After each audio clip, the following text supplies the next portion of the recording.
देखिए स्टूडेंट्स, हमने जो टॉपिक करवाया था पीछे उसमें आपको बताया था यूनियन, इंटरसेक्शन, डिफरेंस के बारे में मैंने आपसे बातें की थी। वहां पे एक सेट यूनिवर्सल सेट भी आया था और यूनिवर्सल सेट के ऊपर हमने एक और सेट डिफाइन किया था, कॉम्प्लीमेंट ऑफ ए सेट। तो उसी के ऊपर बेस आज हम कुछ क्वेश्चन लेने जा रहे हैं। ये आपके एक्सरसाइज 1.3 है एलिमेंट की बुक की। तो देखना कैसे करना है। मैंने एक क्वेश्चन लिखा है यहाँ पे, a equals to x such that x belongs to n, मतलब नेचुरल नंबर से, and 3 less than x less than equal to 9। ठीक है। सेकंड सेट लिखा है b equal to x such that x belongs to n natural number and 10 less than x less than equal to 15। ये हमने कोई दो set लिखे हैं, आपने इनके बारे में निकालना है यूनियन और इनका इंटरसेक्शन। एक क्वेश्चन मैंने वहां भी लिखा है, उसे भी डिफाइन करेंगे। तो देखिए इनका यूनियन और इंटरसेक्शन कैसे निकलता है। तो मैंने आपको एक दिन पहले बताया था कि सबसे पहले सेट चाहे किसी फॉर्म में दिया जाए, आप उसको रोस्टर फॉर्म में लेके आएंगे। आपको दिख रहा है सेट बिल्डर फॉर्म के अंदर है दोनों में, तो पहले इसे आप रोस्टर फॉर्म में लेके आइए। तो देखिए यहां से आप क्या लिखेंगे, हेयर। अब तो आपको सीधा करना आता भी होगा, हम सीधा भी डिफाइन कर सकते हैं कि यहां मैंने लिखा है, देखो इसमें कितनी कंडीशन है, 2 1 2। इसमें x की वैल्यू 1 से लेके शुरू है, 1 2 3 अप टू चल रही है, और यहाँ वैल्यू है x की 3 से बड़ी और 9 से छोटी, 9 के इक्वल। तो 3 से बड़ी होगी वैल्यू नेचुरल नंबर में 4, दोनों में कॉमन आएगा वो 5 6 7 8 और 9 तक आएगा, क्योंकि 9 के ऊपर इक्वल भी आ रहा है, मतलब x की वैल्यू 9 से छोटी या 9 के इक्वल होगी, 9 से बड़ी नहीं जाने वाली है। ठीक है। b equals to second set, similarly वही सेट नेचुरल का और वही कंडीशन, x की वैल्यू 10 से बड़ी और नेचुरल नंबर में, तो 10 से बड़ी नेचुरल में 11 होता है, 12 होता है, 13 14 और 15 भी आएगा, क्योंकि 15 के साथ यहाँ पे इक्वल टू का साइन आ रहा है। ठीक है, इससे आगे नहीं जाएंगे। तो मेरे पास दो सेट डिफाइन हो गए, ए और बी। अब आपको इन सेट के ऊपर निकालना है यूनियन, ए यूनियन बी। क्या है यूनियन, मैंने बताया था क्या होता है यूनियन, सबको कंबाइन करना होता है एक एक बार। तो सबको कंबाइन कीजिए एक एक बार, 4 5 6 7 8 9 11 12 13 14 15। ठीक है। नेक्स्ट हम कहें ए इंटरसेक्शन बी निकालिए, आप क्या आएगा, दोनों में कॉमन शायद कुछ भी नहीं है, तो खाली कर दें या और 5 लिख दें आप। तीसरा मैं डिफरेंस भी डिफाइन कर लेता हूं ना, ए माइनस बी क्या आएगा, डिफरेंस। तो ए के एलिमेंट आएंगे जो बी में नहीं है वो, हाँ, तो ए के एलिमेंट सारे आ जाएंगे, बी में कोई है ही नहीं, तो ए के एलिमेंट सारे आ जाएंगे, तो मैं कंप्लीट ए ही लिख दूं। और अगर मैं b माइनस ए निकालूंगा, इसका मतलब हुआ b के एलिमेंट आएंगे जो a में नहीं है वो, तो b के एलिमेंट सारे आएंगे, क्योंकि सारे ही a में नहीं है, तो क्या आएगा, इक्वल टू b आंसर हो गया। इस तरह से आप निकाल सकते हैं। ठीक है। इस सेट में आपसे पूछूंगी a का कॉम्प्लीमेंट और b का कॉम्प्लीमेंट क्या होगा, तो हम डिफाइन नहीं कर सकते, क्योंकि कॉम्प्लीमेंट वहां डिफाइन होगा जहां यूनिवर्सल सेट दिया जाएगा, बिना यूनिवर्सल सेट के कॉम्प्लीमेंट डिफाइन नहीं होता है। सेकंड क्वेश्चन आओ, a equal to 5 10 15 and b equal to 5। ठीक है, कैसे करना है, a में 3 वैल्यूज हैं, b में एक भी वैल्यू नहीं है। मैं फिर से वही निकाल रहा हूं, इस बार पहले दोनों की रोस्टर फॉर्म, तो पता है मुझे दोनों रोस्टर फॉर्म। अब निकालता हूं सेट के अंदर, पहले इनका यूनियन a यूनियन b। देखिए जो क्वेश्चन में पूछे आपने केवल वो निकालना है, ये नहीं कि सारी टर्म निकाल के रख रहे हैं। मैं तो आपको समझा ही बता रहा हूँ कि यूनियन ऐसे निकलता है, ऐसे आएगा इंटरसेक्शन का। ठीक है। हाँ, तो a यूनियन b क्या आएगा, दोनों में कंबाइन करो, तो इसमें तो कुछ है ही नहीं, तो यही आएगा आंसर 5 10 15, मतलब आप सिंपल ए लिख सकते हैं। ठीक है। दूसरा ए इंटरसेक्शन बी निकालो, दोनों में क्या कॉमन है, दोनों में कुछ भी कॉमन नहीं है, तो 5 आंसर आएगा। ऐसे अगर कोई पार्ट दोनों में कॉमन नहीं हो तो 5 आंसर आएगा। ठीक है। अब मैं लिख रहा हूं a माइनस बी, तो a माइनस बी क्या होगा, a माइनस मतलब a के सारे एलिमेंट आएंगे जो b में नहीं है वो, हाँ, तो a के सारे b में नहीं है, तो a का एक भी b में नहीं है, तो सेम टू सेम रिजल्ट आएगा, मतलब a का a आ जाएगा। b माइनस a कहूं तो क्या आएगा, b माइनस a बराबर 5 आएगा, क्योंकि b में 5 है, वो इसमें नहीं है, तो 5 आ जाएगा आंसर। या मैं कह सकता हूं खाली b आ जाएगा। इस तरीके से आप सॉल्व करेंगे स्टूडेंट्स। ठीक है। आता है।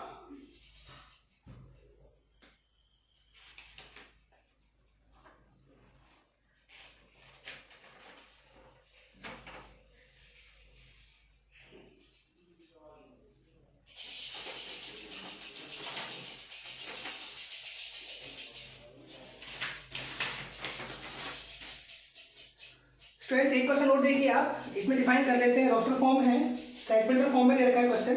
x such that x equals to a equals to x such that x equals to 2n plus 1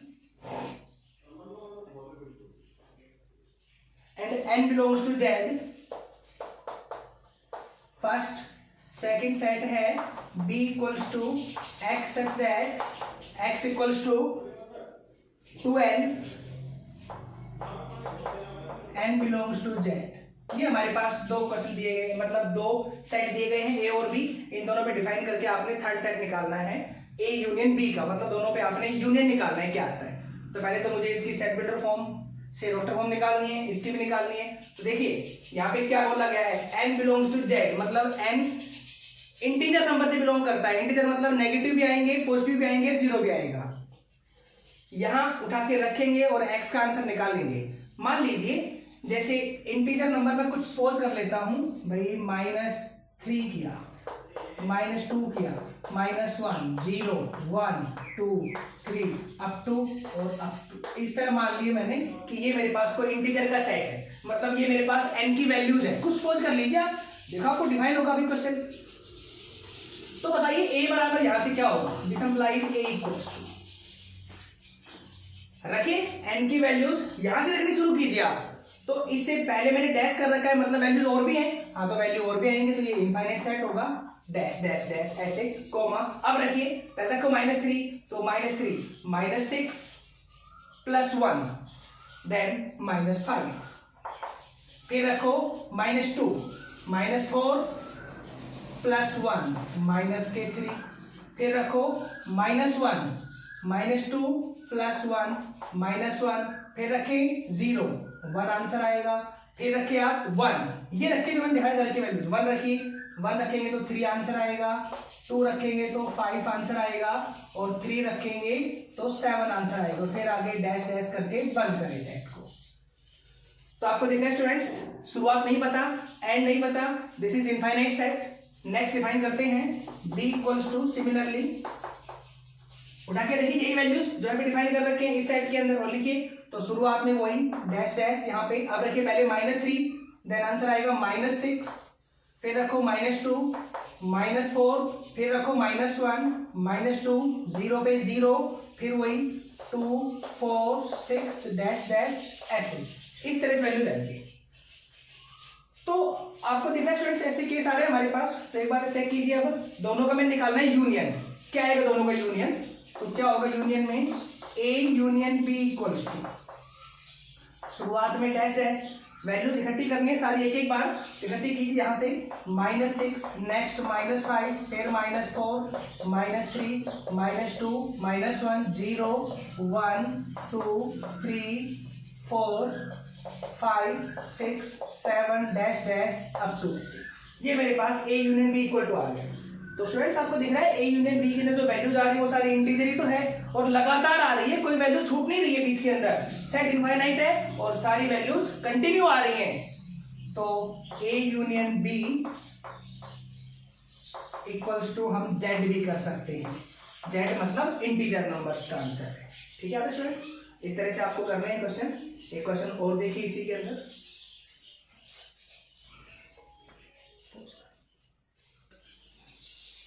देखिए स्टूडेंट्स, नेक्स्ट एक क्वेश्चन डिफाइन कर रहे हैं. इस बार आपको u एक सेट दिया गया है, u मतलब हो गया यूनिवर्सल सेट. चेक भी कर सकते हैं हम कि u के साथ में जो सेट दिए हुए हैं क्या उन सेट के सारे एलिमेंट u में है या नहीं है. तो a के सारे u में है, b के, c के, मतलब a subset of u, b subset of u, c subset of u, then u is a universal set. a b से आपको 3 से डिफाइन कर रखे हैं. वेरीफाई करना है a union b union c equal to a union b union c. इस तरह से डिफाइन होता है, इसी तरह से वेरीफाई होगा इनका इंटरसेक्शन. तो सेम ही होगा.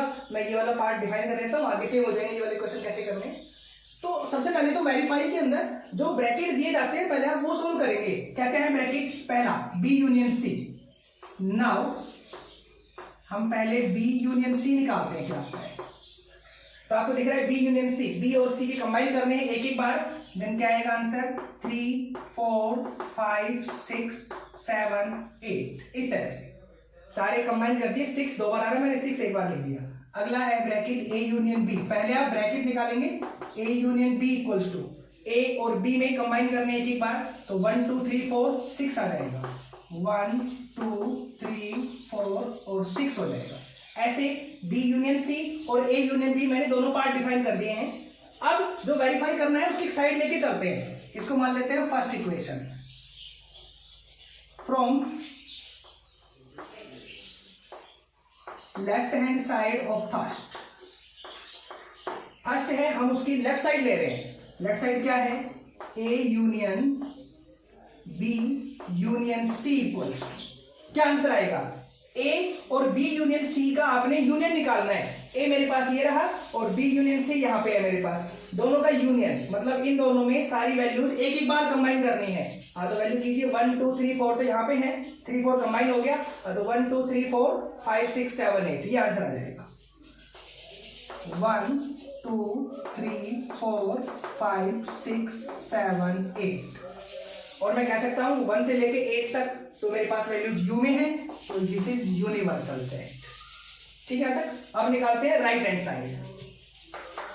Right hand side of first क्या आएगा, A union B union C equals to, क्या आंसर आएगा, ए यूनियन बी यहाँ पे है और सी यहाँ पे है, दोनों कंबाइन करना है एक एक बार, तो 1 2 3 4 5 6 7 8, 6 दो बार आ रहा है, एक बार आ जाएगा, तो सेम ही आना है 1 2 3 4 5 6 7 8। This is also universal set. आपको दिख रहा है दोनों साइड इक्वल आ रही है, दिस इंप्लाइज आप ये राइट कर सकते हो कि A union B union C equals to A union B union C. तो स्टूडेंट्स वेरीफाई करने वाले क्वेश्चन तब आते हैं, तो पहले आप ब्रैकेट निकालेंगे, ब्रैकेट निकाल के इस तरह से इनको वेरीफाई करेंगे, सोल्व करेंगे। ठीक है स्टूडेंट्स, नेक्स्ट पार्ट देखिए इसी में।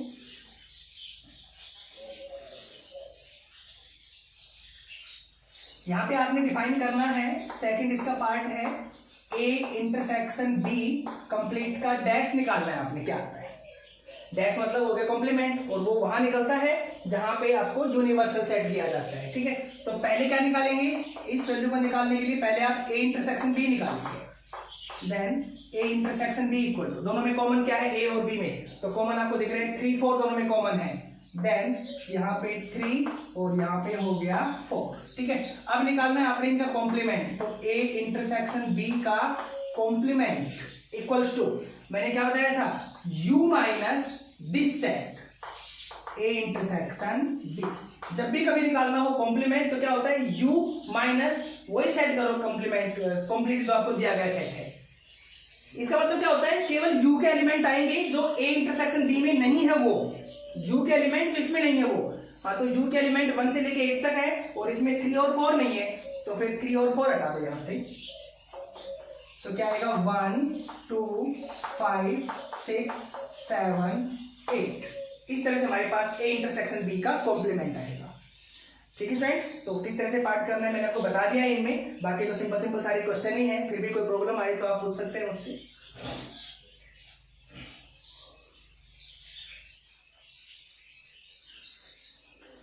तो स्टूडेंट्स यहाँ तक तो यही पार्ट है, इसमें अगर आप इसमें एक पार्ट और देखना चाहें तो वो आप ये भी देख सकते हैं, C A minus B union B minus C equals to क्या आता है, इसे भी डिफाइन कर देते हैं। ऐसे ऐसे पार्ट आपको मिलेंगे क्वेश्चन के अंदर, तो वैसे तो मैंने इन सब की वैल्यूज के बारे में बता रखा है क्या क्या होते हैं, लेकिन फिर भी डिफाइन इसी में कर देते हैं क्वेश्चन में।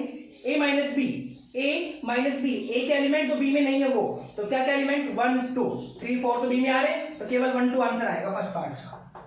तो यहां से आगे हो गया केवल 1 2, फिर यूनियन बी माइनस सी, बी के एलिमेंट जो सी में नहीं है वो, हाँ तो बी के एलिमेंट 3 नहीं है 4 नहीं है 6 है, तो आ जाएगा 3 4 ऐसे।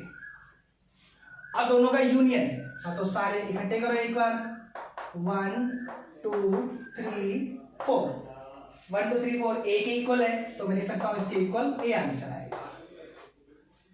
तो स्टूडेंट्स ऐसे पार्ट निकालना है आपने, ठीक है। तो इस एक्सरसाइज में केवल ऐसे ही क्वेश्चन है, बाद में इसके पीछे वाले एक्सरसाइज क्वेश्चन इसके वेन डायग्राम के हैं, तो उसके बारे में आपको अलग से टॉपिक बताएंगे कि वेन डायग्राम क्या होता है और किस किस तरह से वैल्यूज निकलते हैं, उसमें कैसे टॉपिक आते हैं। ठीक है स्टूडेंट्स, तो नेक्स्ट टॉपिक बताएंगे आपको वेन डायग्राम के बारे में।